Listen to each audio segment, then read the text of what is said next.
اوس هم ډیر داسې ځوانان شته، ډیرې داسې ځوانانې زنانه شته چې هغه د رمضان المبارک په دې برکتناکه میاشته کې هم ګناهونه کوي، د الله رب العالمین نافرمانی کوي. علامه ابن جوزی رحمه الله په بستان الواعظین کې یوه ډیره عجیبه واقعه نقل کړې. نبی صلی الله علیه وسلم فرمایي چې ماته حضرت جبرائیل علیه السلام یو واقعه واورول. هغه راته ویل چې ما د الله رب العالمین څخه اورېدلي دي چې د قیامت په ورځ به یو ځوان په داسې حال کې راوستلی شي چې هغه به ډېر زیات ژاړي، ډېر زیات به خفه وي، ډېر زیات به غمجن وي. ملایکې به هغه د اوسپنې په ګروزونو باندې وهي او شړي به یې د جهنم و طرف ته. دا کس به زر کاله د الامان الامان الامان نعرې وهي، زر کاله به د الامان اوازونه کوي، خو د ده دپاره به هیڅ د امان والا نه وي چې ده ته امان نصیب سي د دې سخت عذاب څخه. دا کس به روان کړلی شي او د الله رب العالمین وړاندې به ودرولی شي او الله رب العالمین به حکم وفرمایي چې دا کس جهنمی دی، دا پوړې مخې جهنم ته وغورځوئ.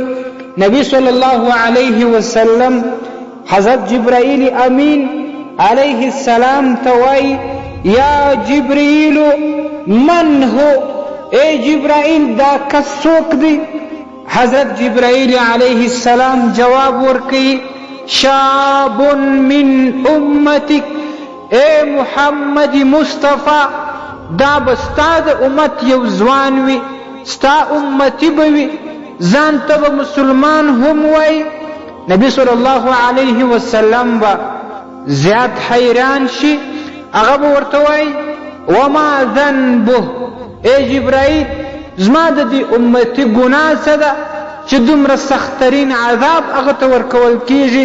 جبرائیل علیه السلام به ورته وایي ادرک شهر رمضان، دې ځوان باندې د رمضان المبارک میاشت راغلې وه، فعسى الله فيه، دې ځوان د رمضان المبارک په دې میاشت کې ګناهونه کول، د الله رب العالمین نافرمانی کول، ولم یستغفر الله، او په دې میاشت کې د الله مغفرت هم طلب نه کوي، د الله رب العالمین نه معافي هم ونه غوښتل، ولم یتوب الیه، الله رب العالمین ته توبه هم ونه ایستل چې الله ورته مغفرت کړی وای.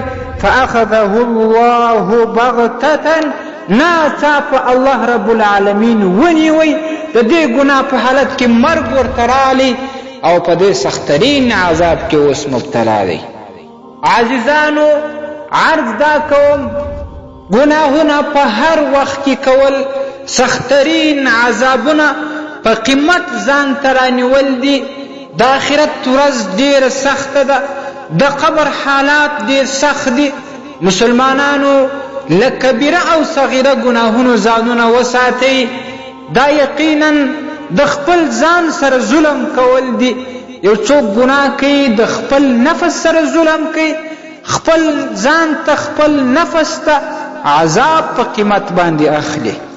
او کم څوک چې بیا خاص د رمضان المبارک په دې میاشت کې ګناهونه کوي، نافرمانی کوي، الله رب العالمین ناراضه کوي، محمد مصطفی صلی الله علیه وسلم ناراضه کوي، دغه به ډېر سخت عذاب وي. امام ابن جوزی رحمه الله یو بله واقعه هم نقل کړې ده چې نبی صلی الله علیه وسلم په مینا کې وفرمایل کله چې د قیامت ورځ سي او زه د میزان د تلي سره ولاړ یم، نو زما د امت یو ځوان به راویستلی شي، ملایکې به د ده مخ او شا وهي، سخت عذاب به ورکوي، او دا یو ځوان به په ما پورې ونښلي، ما ته به راشي، ما ته به وایي یا محمده المستغاث بک، اے محمد مصطفی زه پتا سره مدد حاصلوم. نبی صلی الله علیه وسلم به خپل مبارک مخ د فرشتو طرف ته راواړوي او ورته وایي به یا ملائکة ربی ما ذنبه، اے د الله رب العالمین ملائکو د دې کس ګناه څه ده، ولې په دومره سخت عذاب گرفتار دی، دا زما امتی ته دومره سخت عذاب ولې ورکوي؟ ملائکې به ورته وایي ادرک شهر رمضان، ستا دې امتی خو د رمضان المبارک میاشت نیولې وه، هغه میاشت ورباندې راغلې وه، فعسى الله فيه، ستا امتی په دې میاشت کې د الله رب العالمین نافرمانی کول، ګناهونه یې کول، ولم یتوب، او بیا یې توبه ونه ایستل، فاخذه الله فجأه، الله رب العالمین په ناڅاپه مرګ باندې ونیوی، ناڅاپه هغه ته مرګ رالی، توبه یې نه ده ایستلې، توبه یې نه ده قبوله سوې، د رمضان مبارک په میاشت کې ګناهونه کول. نبی صلی الله علیه وسلم به دې ځوان ته مخ راواړوي او ورته وایي به زه دې شفاعت کوم، هل قرأت القرآن، په خپل ژوند کې دې د قرآن کریم څه تلاوت کړی، قرآن کریم دې څه ویلی دی که نه؟ هغه ځوان به ووایي یا محمده ما خو د قرآن کریم تلاوت کړی و، قرآن کریم مې زده کړی هم و، لیکن بیا مې هغه هیر کړی و، قرآن کریم باندې مې هم عمل نه و کړی. نبی علیه الصلاة والسلام به زیات حیران وي، زیات به خفه سي په دې باندې، بیا به دې ځوان ته ووایي بئس الشاب انت، ته ډېر بد ځوان یې چې تا د روژې په میاشت کې ګناهونه هم کول، قرآن کریم دې زده و هغه دې هم هیر کړي، په قرآن کریم دې عمل هم نه دی کړی، ته ډېر بد ځوان یې. بیا نبی صلی الله علیه وسلم وایي دا ځوان به ما نه پرېږدي، هم دا به وایي چې المستغاث بک، یا محمده په تا سره مدد حاصلوم. نبی صلی الله علیه وسلم به الله رب العالمین ته فریاد وکړي چې الهی شاب من امتی، یا الله دا زما د امت یو ځوان دی، دې ته معافي وکړه، دې ته مغفرت وکړه. الله رب العالمین به ورته وایي چې یا محمده ستا شفاعت خو به زه قبلوم، ستا سپارش خو به زه قبلوم، ان له خصما قویا یا احمد، خو د دې کس سره چې کم څوک جګړه کوي هغه ډېر زیات قوي دی. اے احمد مصطفی صلی الله علیه وسلم، محمد عربی صلی الله علیه وسلم به عرض وکړي چې یا الله من خصمه حتی ارضیه، الهی د دې کس سره جګړه څوک کوي زه به کوشش وکم چې هغه جګړه مار راضي کم او دې زما امتي ته معافي و مغفرت وکړه.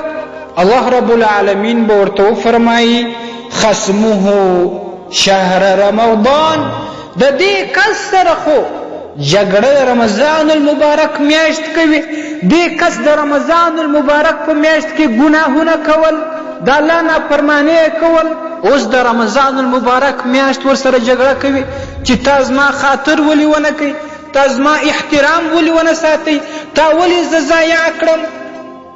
نبی صلی الله علیه وسلم به وفرمایي انا بریء ممن خصمه شهر رمضان، زه د هغه چا څخه بیزاره یم، زه د هغه چا څخه بری یم چې د هغه سره جګړه او جنجال دعوه د رمضان المبارک میاشت کوي. ومن یشفع لمن لم یعرف حرمت رمضان، د داسې کس شفاعت به څوک وکولی شي، د داسې ځوان سپارش به څوک وکړي چې هغه عزت او عظمت او حرمت د رمضان نه وي پېژندلی، په رمضان کې هغه ګناهونه کوي. بیا به الله رب العالمین وفرمایي وانا بریء ممن انت بریء منه، اے احمد مصطفی ته چې د کم چا نه بیزاري او براءت اعلانوې، زه هم دا اعلان کوم چې د دې کس نه زه بیزاره یم، زه ورنه بری یم، بیا به دا کس جهنم ته روان کړلی شي او پړي مخې به جهنم ته وغورځولی شي. عزیزانو لږ دې خپل حالاتو ته سوچ وکئ. زمونږ او ستاسې ډېرې ځوانانې ښځې دي، ځوانان مو دي، حتی د پاخه عمر والا خلک دي چې هغه په روژه مبارکه کې وخت په فلمونو تیروي، وخت په فیسبوک او ډرامو باندې تیروي، وخت په لهو لعب باندې تیروي. په دې رمضان المبارک کې هم الله ناراضه کوي، ګناهونه کوي. ډېر ځوانان به په رمضان المبارک کې په حمام کې ناست وي او خپله مبارکه ژیره به خوري او ځان به د انګریز په شکل باندې جوړوي. دې خلکو ته د الله شرم څنګه نه ورځي او دې خلکو ته د محمد مصطفی صلی الله علیه وسلم شرم څنګه نه ورځي؟ آیا دا خلک قبر نه لري؟ دا خلک مرګ نه لري؟ دې ته مرګ نه راځي؟ دا خلک قبر ته نه ځي؟ دا خلک قیامت نه لري؟ د دې خلکو سره د قیامت په دې سخته ورځ باندې حساب و کتاب نه کیږي چې دا دومره په جرأت باندې د الله رب العالمین نافرمانی کوي. خاص کر د رمضان په میاشته کې خامخا به محمد مصطفی د دې خلکو څخه بیزاري اعلانوي. دا خلک که څه هم د محمد مصطفی امتیان دي بیا به هم جهنم ته ځي. لږ خپل د دې ځان سره انصاف وکړي، په خپل د نفس و ځان باندې د ګناهونو په وجه باندې ظلم مه کوئ. ستاسې د اسلامي پوښتنو جوابونکی مفتي حکیم الله صابر الحنفي صاحب.